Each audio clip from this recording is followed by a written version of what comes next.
Hey guys, welcome back to another episode of Everquest Old School. And in this episode, basically, this is Cleric Heaven almost, in the sense that we can all find groups today. And if you look over there, you'll see basically 3 clerics sitting right next to each other, Gibbons, Karad, and Saucy. And then you put me in the group as a cleric as well, and now you have 4 clerics in one group. You think about it, it sounds pretty ludicrous, but on the same side, clerics do have some pretty amazing DPS around this level. I'm just going to go ahead and see what was in it. Rusty Battle Axe. We do, or at least I'm doing at my level, which is level 17, I believe. There we go, level 17, about a bubble and 1/3, maybe 1/4 in so far within the last few hours. It's slowed down dramatically since I hit level 17, but it's still going pretty quickly overall. For the spell that I have right here, this Expulse Undead, I do anywhere from 88 to 105 damage. And I guess that just depends on the creature's resist. Sometimes he resists a little bit more, sometimes he doesn't resist at all. Other times, as my level has progressed, I actually start hitting for more and more and more, so if you're not hitting for quite as much as I am, or for even more than that, you can look at your level and maybe take that into account. That might be why one of the reasons anyways. But that's still pretty good damage. The only thing I've ever seen that does close to that amount at this level is like the weapon Ghoul Blade, I should say, I'm sorry guys, from Lower Guck. That one procs if you're level 20, so you have to be level 20 to use it, or you're not going to get that effect off of it at least. But at level 20 it starts proccing, and it does about 105 to 107 damage, I believe. It might do a little more, actually. It was on one of the earlier videos that I was in a group with somebody who had that. And every so often it would proc, and you'd be able to see a dramatic difference. Their life falling like 30% in one hit. So it may go several fights without proccing, and then it hits. That's a nice little effect to have on a weapon. But as far as like constant damage goes, with 4 clerics, even if you put 2 of them on a healing duty, which you may actually have to do if you don't have a, insanely strong tank to take on the creatures you guys want to take on. These mummies, they're not really an issue. It's when we start fighting the ghouls and the high-level skeletons that our tank doesn't necessarily get hit as well as maybe we would like to have only just one healer healing them. But say you even have 2 healers healing them, that means you have 2 casters who at this stage in their character development get the strongest damage spells they can possibly get versus undead. That's a great 2 classes to have as your DPS. I mean, yeah, rogue can do a lot of damage, a wizard can do a lot of damage, but for these few levels, clerics can actually compete with those classes. So if you can't find a rogue and you can't find a wizard, you can quite literally use a cleric as one, at least for the next few levels. Don't start getting used to being able to cast spells that are direct damage ones and hit the enemy and do a lot of damage. If you start getting into that and you find you enjoy that quite a bit, you may want to try playing a wizard, or try playing, I guess a druid would work too. He does have a lot of direct damage spells that he can use, as a lot of dots as well. If you don't like doing direct damage spells, but you like casting a lot of spells, a necromancer might be a good option for you as well. But that's what I was saying before, where as you go through the game, you'll start experimenting with different playstyles, and you really decide somewhere around level 20 to 35, you should probably have already figured out whether that's going to be the class you're going to play from then on, or are you going to go back and start a new class, because the game does take quite a long time to reach max level, and if you're not enjoying the game as much as you possibly can, you probably won't have the patience to sit there past some of these heck levels that require 4, 5, 10 times more experience to get past just one level. I mean, you go from level 29 to level 30, and all of a sudden it's like 4 times more experience to get to level 31 than it was to get to level 30. And then once you get to 31, things speed back up again. They go at like a normal pace. And then you get to 35, and it slows back down again. They're like roadblocks, almost slow points, detours that you kind of have to go off and do so that you can get to the next tier. And I've talked about it before in the past, that people kind of almost wore like a badge of honor, like, oh, you got to level 50, so therefore you've gotten through all those, you know, level after level, and then you've gotten through all those heck levels as well. That means you probably know your class at least somewhat. I mean, it's not like I mentioned in EverQuest 2 where you can go from 1 to level 90 in, you know, an hour if you have a lot of cash, a lot of platinum. So you don't actually know how to play your character in that game simply because you're max level. I mean, you can buy one straight from Sony that's max level and has really good armor and stuff like that just with real cash. So the number alone doesn't mean anything about your skill level, whereas in this one it kind of does. I mean, there's no way that I'm aware of that you can get from level 1 to the max level, whatever that is at the time, in the old school EverQuest without quite literally playing your character. There's things you can do to shorten it. You can get power leveling, you can go do some quests early on that give you, you know, a lot of experience, and you can get a high level guy to go over there and round up all the items you need and just go in there and turn them all in. But at some point, those quests become so ridiculous for the experience they're giving you that you just don't do them anymore. Like the Crushbone Belt over there in Kaladin. You could have a high level guy go in there and get you, you know, 1,000 belts if he had somewhere to carry all the belts, because they do take up space in your inventory or in your bank. So he need, you know, like 100 characters to carry that much belts. But say it's possible. Say you had your entire guild all make a character and you got 1,000 people in your guild, and they all make a character, put an entire backpack and bank full of belts for you just to give them to you to turn in. You know, it's outrageous. It's never going to happen. But say it did, and then you wanted to go turn them in. Around level 20, you're going to be turning in like hundreds of belts to give yourself less than 1%. So you're just not going to, it's not going to be worth it for you. You know, you're not going to be able to sit there and just constantly turn in belts, quite literally never killing a thing in this game to get to max level. It's just not going to work. I guess if you're going to do, you know, based off of the experience you get, you could do it that way, but it would take you forever to get that many belts. I mean, you would be able to level from 1 to 50 faster than it would take you to get all the belts you would need to do that. So, again, it's not practical, but I guess it could possibly be done if you really, really wanted to sit there. But as far as that goes, those quests are very few, and they're usually pretty low. There's not a lot of mid-range to high-level quests that you can turn in over and over and over again that you can get the item fairly quickly, like the Crushbone Belts or the Light Orbs or anything along those lines. So you're going to have to fight. And if you got to that level, it means that you've earned it, that you've been in groups. Even if you don't agree with the play styles that people agree, that kind of want your class or whatever your character is to play by, you still know what they are. You still know the fundamentals. And so that was kind of cool. It means that as you progressed through the game, you actually broke through not just the level, but like a barrier of skill. So as you're lower level, you're running into sometimes people who have kids that are, you know, 7, 8, 9, 10. They let them play the game on their account. They can do fairly well. They can get up to like level 10, level 15, but they usually don't get past that because of the time that it takes to be put into it and the skill level that you need. You know, some kids are very mature and they can possibly you know, work in a group and be able to function and stuff like that. But again, it's the time that you need, and a lot of kids don't have the patience to sit there for 8, 9 hours in a day, or even log on every day. You know, they lose track to get involved in something else. So you kind of got a little bit more maturity and a little bit more skill level as you progress through the game as well.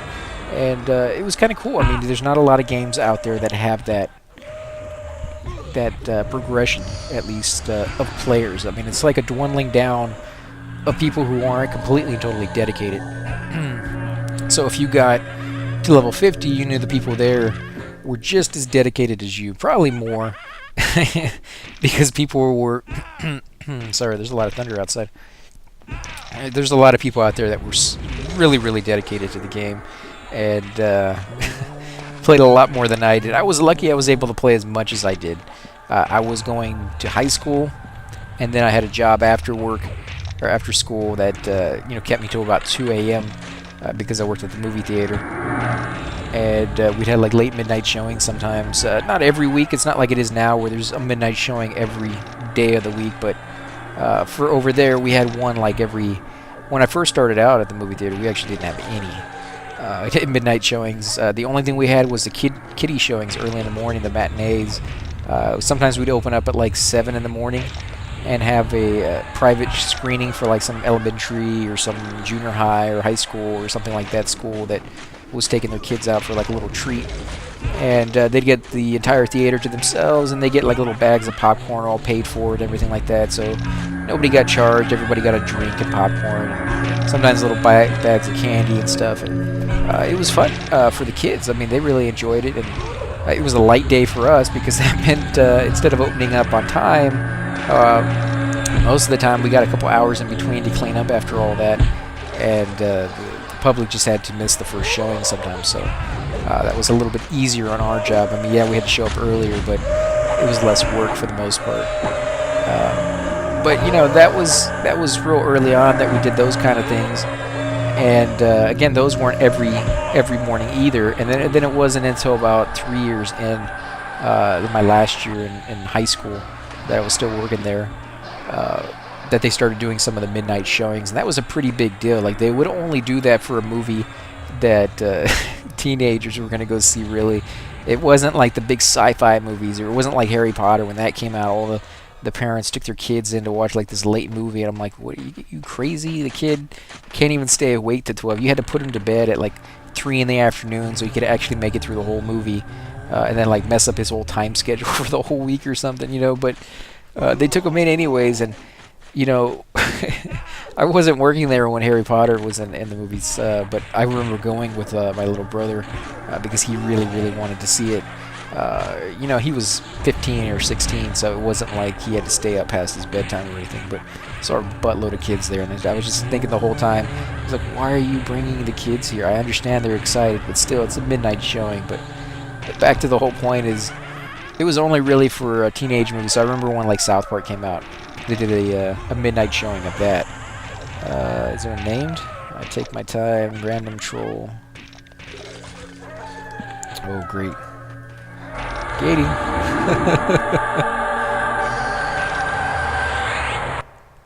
Yeah, okay. The trains in the zone are unpredictable. You never know when it's going to happen. And when it does, you usually have very little time to react.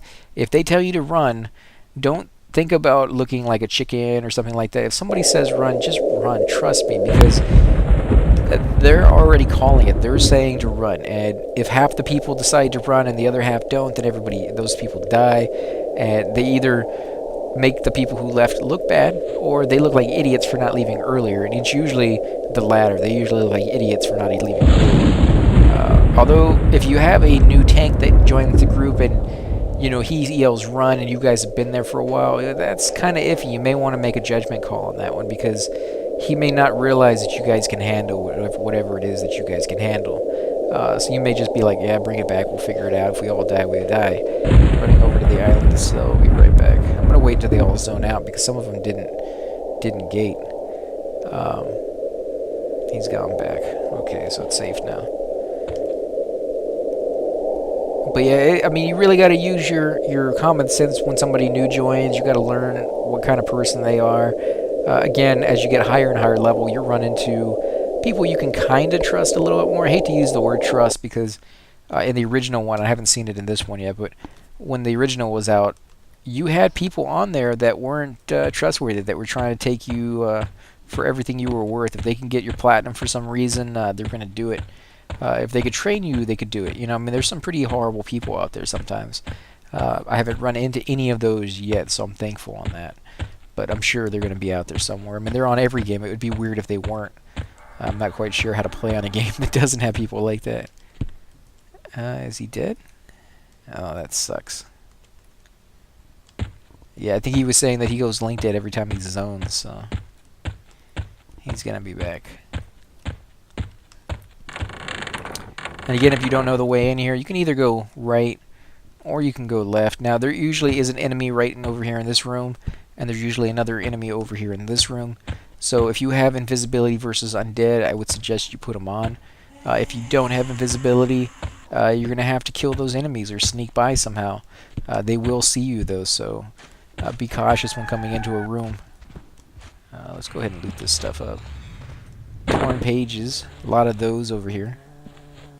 More pages, more bone chips. Again, a stack of bone chips goes for about 10 platinum, sometimes less, sometimes more.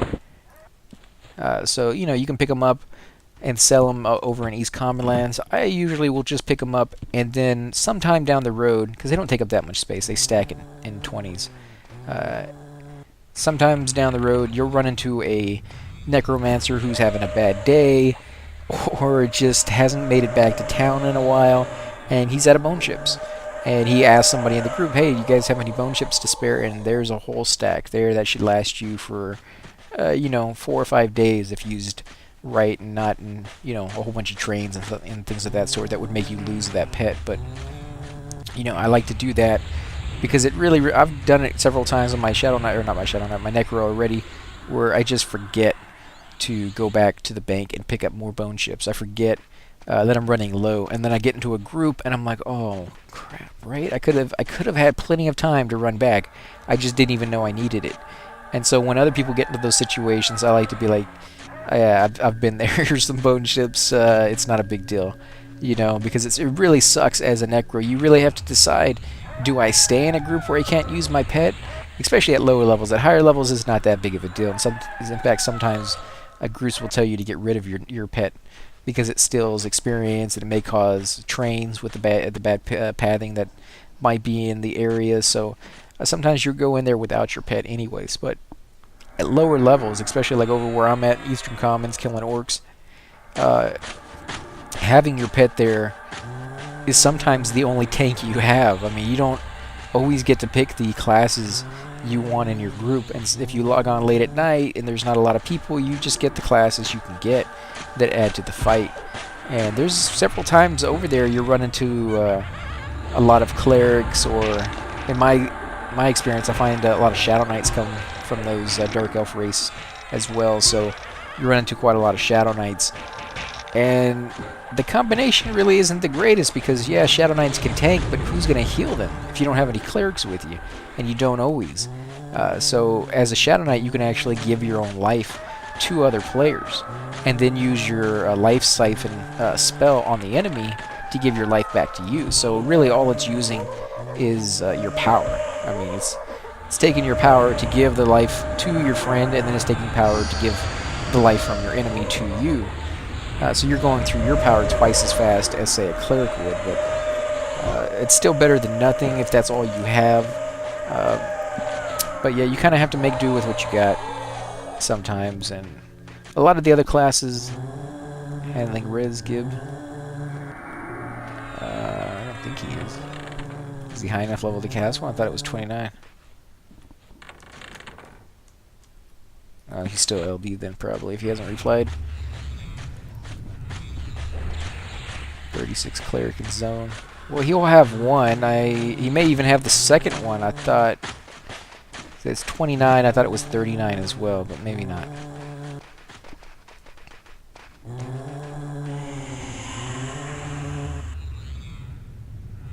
Let's see who's all in the zone anyways. Let's see how many players. 22 people.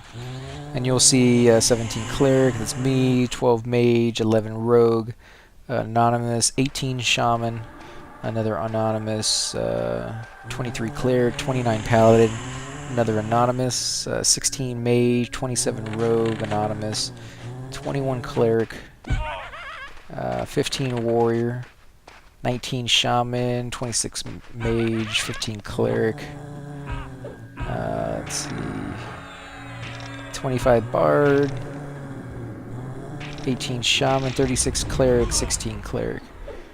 So yeah, a good range of people, all the way up to 36, although I think that's a little high, actually, for a zone like this, but maybe he's just here to get a little bit of cash by giving out reses. I can't think of any other reason why 36 Cleric would be here. And you'll see the different races: Barbarian, Dwarf, not Goblin, it's Rudiite, High Elf, Wood Elf. I mean, it's just a lot of mix of all different classes here. We got a ghoul here. Let's see if I can hit him. And I just actually started being able to hit these guys finally at level 17. Before that, at 14 all the way up to 17, I wasn't able to hit anything. And I like the effect on it. I also hear that at level 20, the particle effects on our spells go from like normal to, you know, crazy. So I'm kind of looking forward to seeing that. I don't know if that's actually true or not, but if there's even more bright and vibrant colors for the spells, that would be kind of sweet. I like the looks sometimes. I mean, it kind of, the game doesn't have the best graphics out there, obviously, but it is still very enjoyable. And after a while, you don't even notice it anymore. I was watching a video of some guy running in I think it was West Karanas, and he was running on the grass, and I was like, after about 30 minutes, I didn't really see the texture anymore. I just saw grass.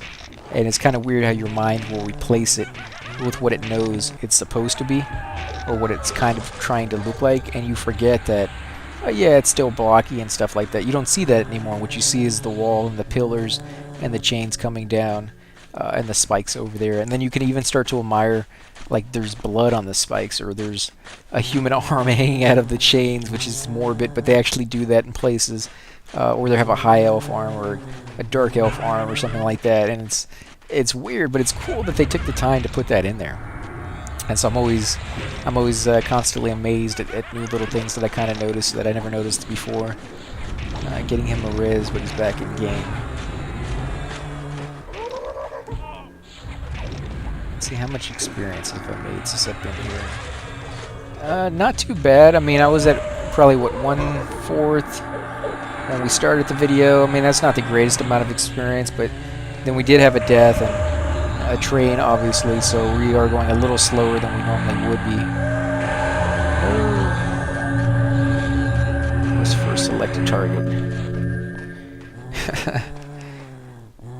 Well, I do like how it doesn't let the attack spell go off if there's not somebody there to attack. In the old days, if your spell went off after the enemy was dead and it was able to start the cast, it would still go off because you started the cast while the creature was alive. I guess maybe they finally fixed that, or made it where it doesn't happen. I always thought that was kind of nice when it did do that, because it kind of showed you that you got to be paying attention to what you're doing, and if it's not going to hit the enemy, you need to get ready to hit like the duck button or whatever, which I believe is delete as default.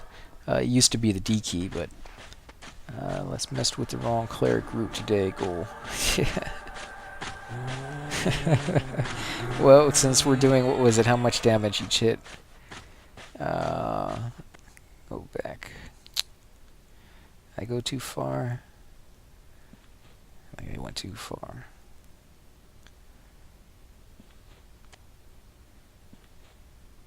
I think it was like 55. I don't think that was even our... Yeah, see, we're seeing chocolate milk hit creatures above us. So that's interfering with our bar here on the side, where I'm trying to find how much damage I actually did. Yeah, we'll just have to look on the next one. But I think it's like 88, 99 is the common damage I usually do. Sometimes I'll do a little bit more than that, but not too often. Let's go ahead and check this guy, see what he has on it.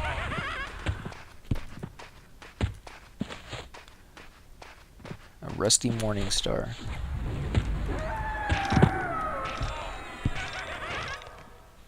Well, I think we're going to go ahead and end the episode here, guys. Again, I want to thank you for watching. If you do like these episodes, please hit the like button, subscribe. Definitely helps grow my channel, and I greatly appreciate it. Also, if you guys have any comments, you're more than welcome to leave them below, and I'll make sure to get back to you guys as soon as possible. Again, thanks for watching, and I'll catch you guys on the next episode.